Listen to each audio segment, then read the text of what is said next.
안녕하세요. 더 리더입니다. 오늘은 송이군님이 쓰시고 서삼독에서 펴낸 서울 자가의 대기업 다니는 김부장 이야기 세 번째 송과장 편을 소개합니다. 앞에 김부장 편과 정대리, 권사원 편을 보면서 송과장님은 어떤 삶을 살아오셨는지 궁금했는데 이번 책을 통해 부동산 투자자 송과장님 뿐만 아니라 인간 송과장님을 만나게 돼서 반가웠습니다. 부동산 투자를 현실감 있으면서 쉽고 재미있게 다가가고 싶은 분들께 이 책을 추천드립니다. 서울 자가의 대기업 다니는 김부장 이야기 송과장 편 송이구 서삼독 버스를 타고 박사장님을 만나러 가는 길은 늘 기분이 좋다. 한편으로 어떤 질문을 던질지도 고민이 된다. 박사장님에게 질문하고 답을 듣고 모르는 문제를 같이 의논하다 보니 이제는 질문이 서로 깊이 있는 의견을 교환하기 위한 중요한 시작점임을 깨달았다. 오늘도 흙탕물 범벅인 벤츠 S클래스가 대각선으로 주차되어 있다. 사장님 안녕하세요. 왔어? 이제는 자네가 안 오면 이상해. 하하. 귤 먹어. 엄청 달아. 나는 귤을 받아 껍질을 까며 말한다. 제가 집을 사려고 하는데요. 토지만 보다가 집을 보는데 뭔가 제가 놓치고 있는 것 같기도 하고요. 실거래, 전세가 이런 것도 보고 역세권, 초등학교 거리 같은 게 다 나와 있는데 이게 전부인가 싶어서요. 자네 아직 집이 없었어? 집이나 땅이나 같은 부동산인 건 맞지만 다른 부분이 당연히 있지. 땅은 이미 공급이 되어 있으니까 바다를 메우지 않는 이상 늘어나지 않잖아. 네. 집은 지어야 집이지. 누군가 지어야 해. 들어가서 살 수 있어야 해. 사람이 논바닥에서 잘 수는 없잖아. 이해가 되는 듯 싶으면서도 이해가 되지 않는다. 자네 같으면 판자촌 같은 데서 살 수 있어? 요즘 세상에? 어릴 때 살던 집이 생각난다. 못 살겠다. 아니요, 못 살 것 같아요. 그래, 땅은 근본적으로 공급 부분에서 어떻게 할 수 없는 부분이고 수요는 오르락 내리락 하는 거지. 그런데 주택 공급은 사람이 어떻게 할 수 있는 부분이잖아. 그렇게 수요랑 공급을 같이 봐야지. 이제 조금 이해가 된다. 공급은 새로 짓는 집과 이미 지어놓은 집에 주인들이 부동산에 내놓은 매물들이야. 새로 짓는 집이 없고 집주인들이 매물을 안 내놓으면 공급이 확 줄어드는 거고 분양을 많이 하고 입주 물량이 많거나 팔려는 매물이 많으면 공급이 늘어나는 거고. 네, 그렇죠. 판자촌 얘기는 왜 한 거냐 하면 주택 보급률이 사실 100%가 넘어. 그런데 여기에 판자촌까지 계산하면 안 된다는 거지. 네. 그리고 집은 땅 파고 기초공사하고 뼈대 올리고 인테리어 하는데 시간이 걸리잖아. 분양하고 사람이 들어갈 수 있을 때까지 얼마나 걸리는지도 봐야 해. 그리고 재개발 재건축은 조합 설립부터 입주까지 최소 10년이야. 처음에는 5년 만에 끝낸다고 말은 하지만 그게 그렇게 되나? 중간에 소송하고 난리도 아닌데. 그런 것도 봐야 하고 집은 땅과 다르게 신경 써야 할 부분이 많아. 네. 자네 너무 땅 공부만 했어. 집 공부도 해봐. 같은 세계인 것 같지만 다른 세계야. 공급 말고도 다른 점들이 더 있으니까 자네가 스스로 공부하면서 찾아봐. 그런 거 잘하잖아, 공부하는 거. 역시 다른 부분이 있다. 내 손에 들린 귤껍질과 박사장님 테이블 위에 쌓여있는 귤껍질들을 한데 모아 쓰레기통에 버린다. 사장님, 그런데 지금 집을 사도 괜찮은 타이밍인가요? 이 바닥에 있으면서 깨달은 재미있는 사실 하나 말해줄까? 주식이나 부동산이나 시세가 빠질 때는 신문이나 TV에서 마치 나라가 망할 것처럼 얘기해. 경제가 침몰할 것 같으니 안전벨트 단단히 매고 있으라고 말이야. 그런데 웃긴 건 지금이 기회라는 말은 절대 하지 않아. 생각해보니 정말 그러네요. 뉴스를 보고 기회라고 생각하는 사람과 움츠러드는 사람은 평소에 준비가 되어 있는 사람과 그렇지 않은 사람의 차이지. 뉴스를 보고 기회라고 생각하는 사람과 움츠러드는 사람은 평소에 준비되어 있는 사람과 그렇지 않은 사람의 차이지. 뉴스를 보고 기회라고 생각하는 사람과 움츠러드는 사람은 평소에 준비가 되어 있는 사람과 그렇지 않은 사람의 차이지. 요즘 뉴스에 부동산 얘기 많이 나와? 아니요, 거의 못 본 것 같아요. 뉴스에서 안 나온다는 것은 사람들이 별 관심이 없다는 뜻이야. 무슨 투자든 간에 아무도 관심 없을 때 조용히 하는 거야. 지금 타이밍 괜찮다고 봐, 나는. 그런데 얼마짜리 사려고? 수중에 현금이 별로 없어서 적당한 거 보고 있어요. 그래, 너무 무리해서 사지는 마. 우리 흔히들 집이 은행 거라고 하잖아. 대출받아서 집 사면 집주인은 은행에 이자를 내지. 그러면 그 집으로 돈 버는 사람은 누구겠나? 은행이겠네요. 명의는 집주인인데 현금을 넣으면 은행으로 가. 그 집에서 이자가 나오든 뭐가 나오든 아무튼 은행으로 돈이 흘러 들어가니까 실질적으로 그 집은 은행 자산이지. 네, 좀 헷갈리긴 하는데요. 그런데 이자보다 집값이 더 많이 오르면 그게 집주인한테 이득 아닌가요?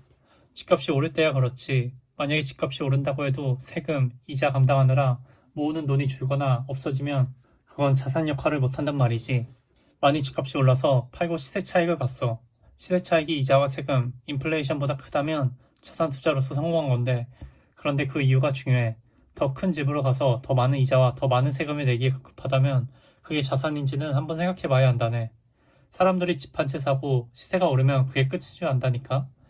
화폐 가치가 하락한 거라고는 생각 못해. 집을 소유하는 게 무조건 정답은 아니라는 말씀이신가요?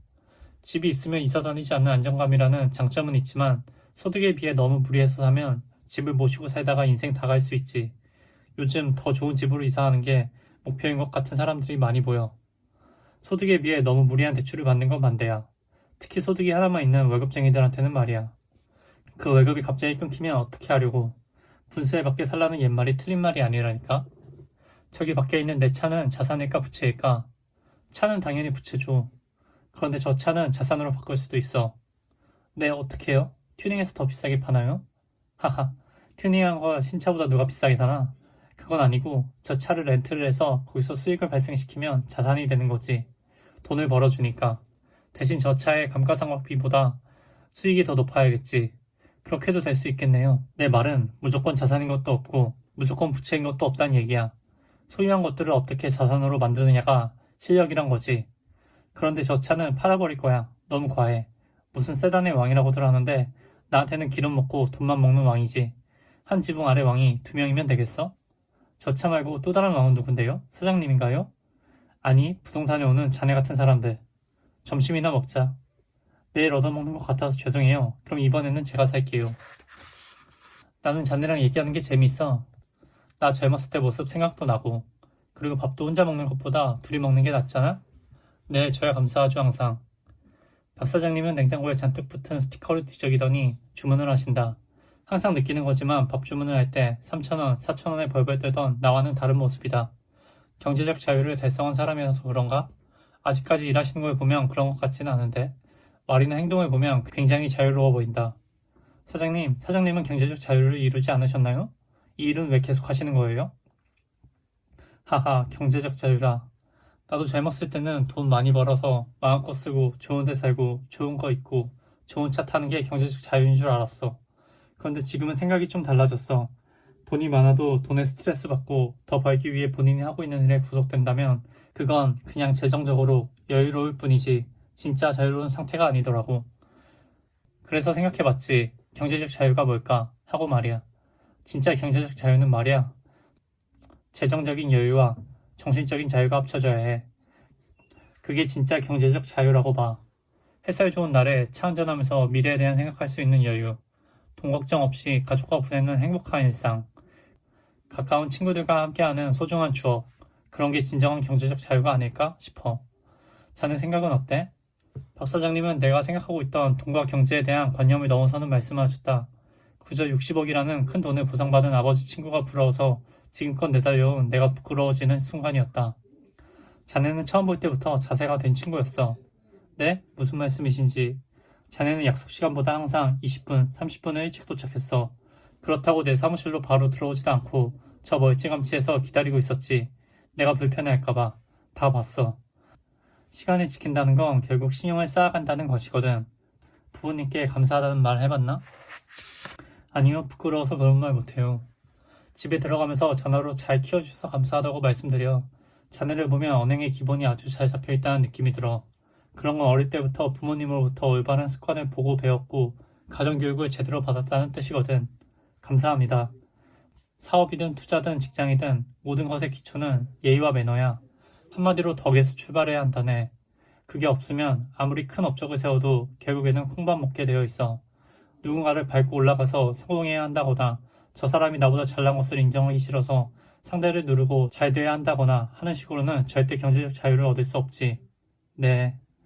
어떻게 법사위를 비집고 들어가서 이득을 볼까? 어떻게 해야 남이 좀 피해를 보더라도 나에게 돈이 될까?